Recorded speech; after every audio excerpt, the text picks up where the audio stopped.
Mike Perry and Danielle decided to get on social media and clarify some things with their fans. Perry also gave fans a much needed answer as to what role Danielle played in his fight career and what his plans are now. The link to the full video is on Danielle's channel that I'll link in my description box below. Things are fine. We're still friends. There's no hard feelings, obviously. We doing this. I'm gonna find a valuable corner person. See, no one had her spot because no one worked for it like she did. She earned her spot in that corner the week of the fight, keeping pressure off me, keeping people off my ass. All these questions people were asking. When are we getting tickets? When are we getting shirts? Da-da-da-da. People always messing with me. She took care of all that, so I never had to worry about anything but the fight. And I lost because I lost. It was that night. That night I was supposed to lose. I lost a decision. Life goes on. None of you guys, none of you motherfuckers take punches like me. We all know that's true. Hell, I mean, sometimes it's just weird in there. I'm gonna stop turning up here soon and get back to training. And we just wanted to say that we cool.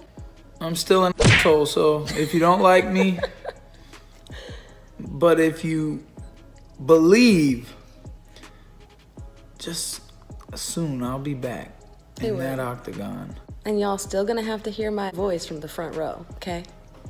Not the corner, but from the front row. You're gonna go kill it. We both are. It's gonna be great.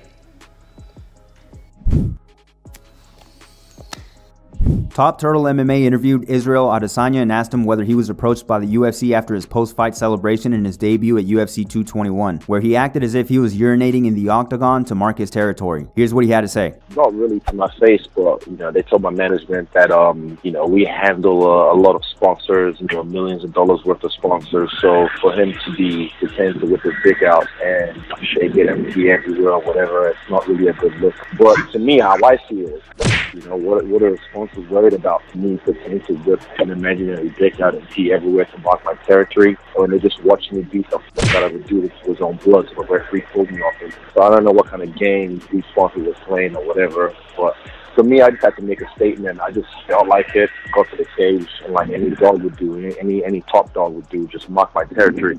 And that's what I did. My stench is still there, Whenever I get into that cage, I'm sure I'll feel my stench still there. So it's gonna stay there for a long time. And if I do it again, I do it again. I just go with the mood.